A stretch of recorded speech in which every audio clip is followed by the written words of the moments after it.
is it legal for foreigners, people who do not possess Kenyan ID or who are not Kenyans, to own land in Kenya? It is, as long as it's a leasehold.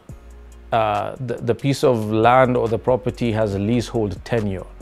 And basically that means, and there's two tenures in Kenya, freehold and leasehold. Freehold constitutionally is restricted only to Kenyan citizens, whether naturalized or by birth. Only Kenyan citizens can own freehold land. Leasehold land can be owned by anyone. Land and property can be owned by foreigners as well, which is exactly why places like Kilimani are now loosely referred to as Chinatown, because the Chinese community has focused their investments in that particular zone. And it's not random either. It's very coordinated, and for good reason.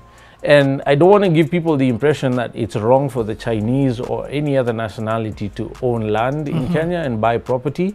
It's one of the bases of our economic strength. You know, historically and worldwide today, if you look at the strongest economies, they have very robust property rights that even protect the rights of the foreigner to own property. If you don't have that sorted out, you're going to limit your economic capacity as a country. What you're doing is limiting entry into the country. Foreign direct investment is directly affected by that, and all other manner of economic unlocking opportunities happen as a result. So, you know, as long as it's leasehold, foreigners can own, and indeed is happening already.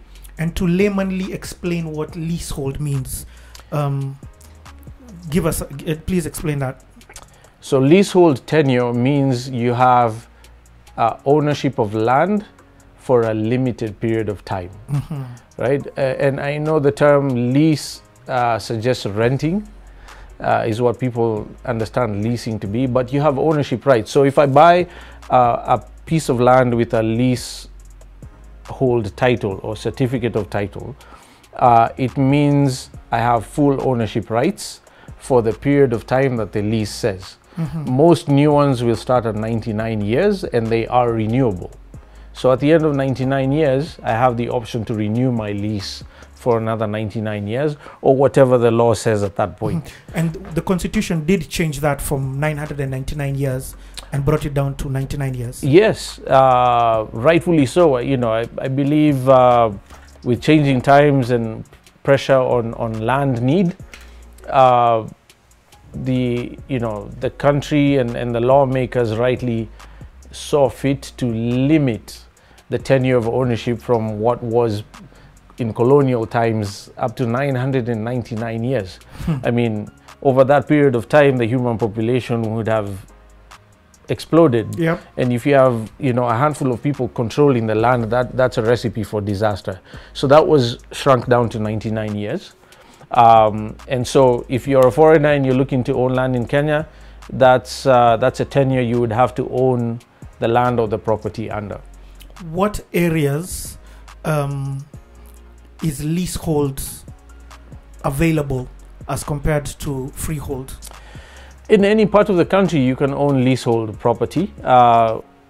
It is true that most of Kenya is currently under freehold tenure because rural parts of the country were generally used for agricultural purposes as a production base. And freehold tenure, or I should say agricultural land, generally falls under freehold tenure. And there's good reason for that. You don't want to subject your citizens or your countrymen to paying annual taxes for their main production base for survival. You know, most farmers in Kenya are subsistence farmers, meaning they use the land to grow their food and stay alive. So it doesn't make sense to subject those to annual taxes. So historically, there was a reason, there was a rationale behind that. But you know, today you have huge tracts of land that have been converted to lease by foreign companies. For instance, I know people will recognize companies like Del Monte and the others those are operating on leased land, long-term leases, you know, from the county as well as the national government. So it is not unusual to find leasehold property even in rural Kenya. You have the option to convert your freehold land to lease for the purposes of transferring it to a foreigner. Whoa. So that can happen. We're in the process of doing that right now for one of our customers who has foreign nationality, and therefore our freehold land in Imbuko we have to convert to leasehold before we can transfer to them legally. So that is easy to do. Where you have challenges is the inverse.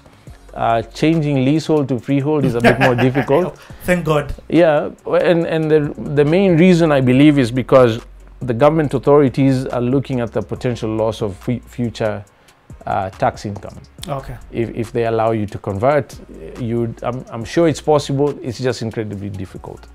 So still to stay with this whole leasehold versus freehold, on leasehold, there are taxes that are due to the government or the county. Yes. As a result. Yes. So for leasehold, there's several taxes.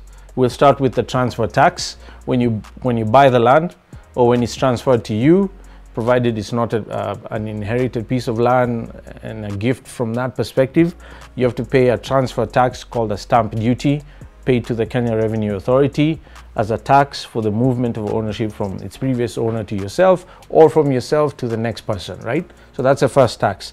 The second one is going to be while you own it. There's rates. Rates are paid to the county government, and rents are paid to the national government. And rent is where you have the biggest distinction between leasehold and freehold, because freehold land cannot be subjected to rent paid to the national government.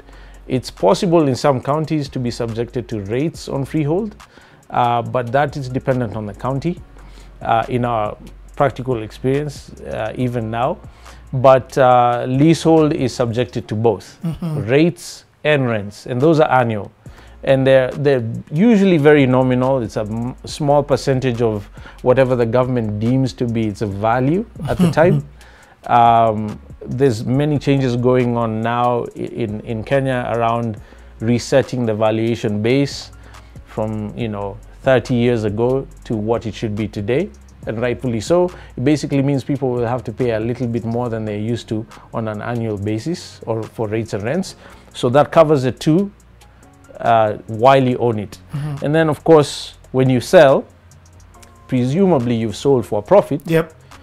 You will be subjected to a capital gains tax.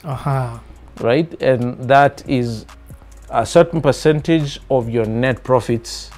The government wants a share of. I believe currently it's at 5% as capital gains tax, provided it's not in a gazetted area for that. We, for instance, as a land trading company, are exempted from capital gains tax because we are registered as a trader. Our land is treated as inventory, not as an investment, right? So certain classifications of tax registrations are exempted from that. But as an individual, if you're going to hold that piece of land for a significant amount of time, enough to realize a gain, you need to plan for that capital gains tax, and that covers the 4 basic taxes. The first one when you buy, the 2 while you own, and the 4th one when you sell.